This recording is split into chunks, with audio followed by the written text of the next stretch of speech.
अस्सलाम वालेकुम नाज़रीन, आप देख रहे हैं स्किन एंड हेल्थ स्टूडियो। आपको वेलकम करते हैं। तो आज मैं आपके लिए जिस क्रीम का रिव्यू लेके आई हूँ वो है डर्मोटीन। तो नाज़रीन, मैं आपको सबसे पहले रिव्यू देने से पहले आपको एक बात बताते चलूँ कि मैं आपके साथ जो क्रीम का रिव्यू करती हूँ वो मुझे डॉक्टर ने सजेस्ट की होती है, तो मैं आपके साथ रिव्यू करती हूँ, यानी कि उसके बेनिफिट्स और साइड इफ़ेक्ट्स। मुझे मैंने जो पहले बायोफिट का रिव्यू दिया था तो मुझे कमेंट्स में आया कि आप ये तो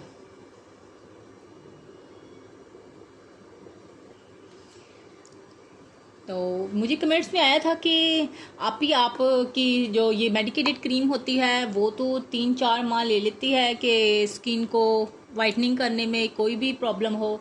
तो बहना, मैं आपको ये बताना चाहती हूँ, चाहे कोई मेडिकेटेड क्रीम भी हो, अगर आप उससे 2 से 3 रोज़ तक यूज़ करते हैं तो यकीन करें आपको खुद से फील होना शुरू हो जाता है कि स्किन ग्लोइंग स्टार्ट हो चुकी है।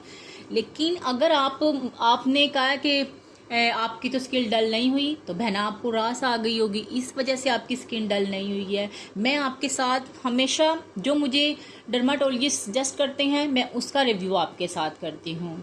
तो मैं चलिए अब आपको इसके साइड इफ़ेक्ट और इसके बेनिफिट्स डर्मोटीन के बताने लगी हूँ। तो ये इसके बेनिफिट्स तो ये हैं डर्मोटीन के कि इसके अंदर हाइड्रोक्विन नहीं होता है, कोजिक एसिड नहीं होता है। तो इसके अंदर SPF 30 है। तो देखें, जिसके अंदर SPF 30 आ जाता है तो मेरे ख्याल से वो क्रीम हमें रात को यूज़ नहीं करनी चाहिए। इसके ऊपर लिखा है कि आप इसे डे और नाइट यूज़ कर सकते हैं, क्योंकि देखिए हमारे जो पोर्स होते हैं वो, अगर हम रात को तो सूरज नहीं होता है, अगर हम रात को ये क्रीम यूज़ करेंगे तो हमारे जो पोर्स हैं वो ब्लॉक हो जाएंगे। तो मैं यही सजेस्ट करूँगी कि आप इसे नाइट में यूज़ मत करें, आप इसे डे में यूज़ करें।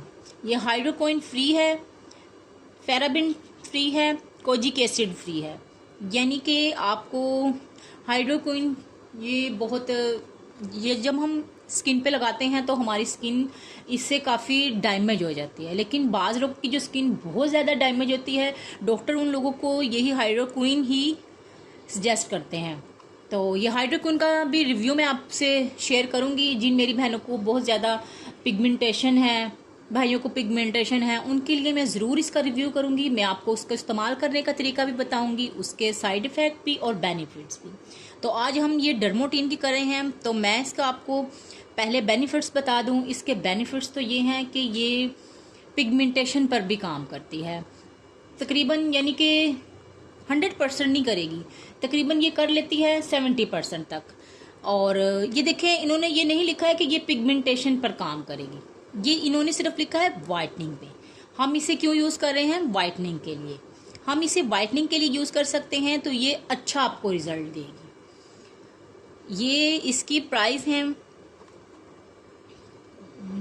इसकी हैं 585। ये मैंने यूज़ की है डर्मोटीन क्रीम, तकरीबन मैंने इसे कब यूज़ किया था? तकरीबन आज से 4 माह पहले मैंने इसे यूज़ करना स्टार्ट किया था। तो ये मेरी स्किन पे बहुत सूटेबल हुई। और वैसे भी हमें नाज़रीन चाहिए कि हम कोई भी क्रीम यूज़ करते हैं ना, तकरीबन हमें जब तक डॉक्टर सजेस्ट करते हैं ना, हमें उसके बाद से क्रीम वो छोड़ देनी चाहिए। उसे किसी भी क्रीम को अपनी स्किन का आदी नहीं बनाना चाहिए। तो ये इसके बाद मैं आपको बताऊं, ये जो क्रीम है ये बहुत वाइट आपको कर देगी, आपको रिज़ल्ट भी अच्छे मिलेंगे। तो लेकिन जो इसके साइड इफ़ेक्ट हैं वो अब मैं आपको बता देती हूँ कि जो इसके साइड इफ़ेक्ट हैं, साइड इफ़ेक्ट इसका सिर्फ ज़्यादातर देखने में आया है तो मेरे ख्याल से इसके सिर्फ जो फेस पे बाल होते हैं ना वो आ जाते हैं। इतनी ज़्यादा ग्रोथ हो जाती है बालों की। पहले तो मैंने जब इसे यूज़ किया तो मुझे इसके रिज़ल्ट अच्छे मिले, मुझे नहीं पता था, मैंने गौर ही नहीं किया कि मेरे फेस पे इतने ज़्यादा बाल आना शुरू हो गए हैं।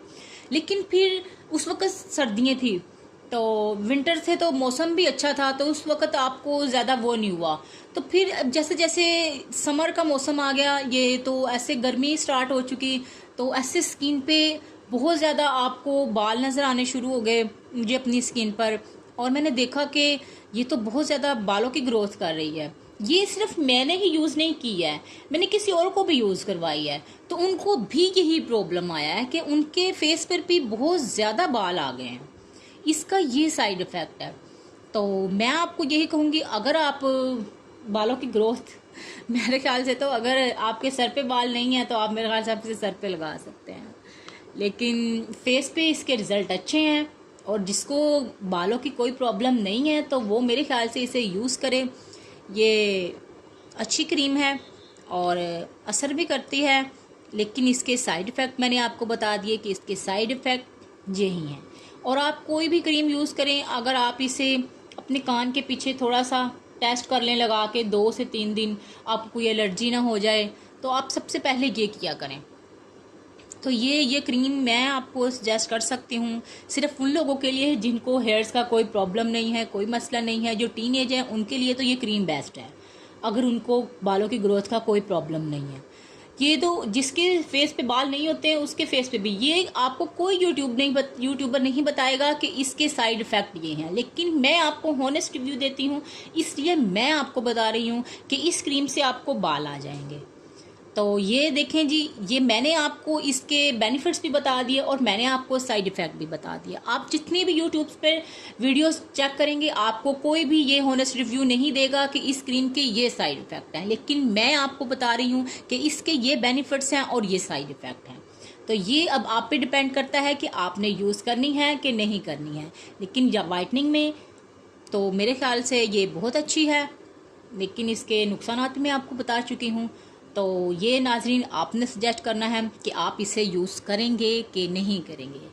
तो मेरी तरफ से आपको ये मैंने आपको ये सारी आपको बता दी है कि इसकी कितनी प्राइस है और इसके अंदर हाइड्रोक्विन भी नहीं है, तो आप इसे यूज़ कर सकते हैं या नहीं कर सकते, ये आपका फ़ैसला होगा। तो चलते हैं नाजरीन, हमारी वीडियो ख़त्म हुई और हम आपसे आखिर पर यही रिक्वेस्ट करेंगे, अगर आपने हमारा चैनल सब्सक्राइब नहीं किया तो प्लीज़ सब्सक्राइब, लाइक और शेयर ज़रूर कीजिए। मेरे ख्याल से ये हॉनेस्ट रिव्यू जितने लोगों तक पहुँचे, किसी का भला हो जाए तो अच्छी बात है, क्योंकि बहुत से लोग बालों की वजह से भी फेस पे बाल बहुत ज़्यादा हो जाते हैं तो परेशान रहते हैं। तो ये हॉनेस्ट रिव्यू उन लोगों के लिए है जो बहुत परेशान हैं कि वाइटनिंग के लिए, और जिन्हें कोई प्रॉब्लम नहीं है हेयर्स का तो वो यूज़ कर सकते हैं। तो चलते हैं नाज़रीन, अल्लाह हाफिज़, थैंक यू।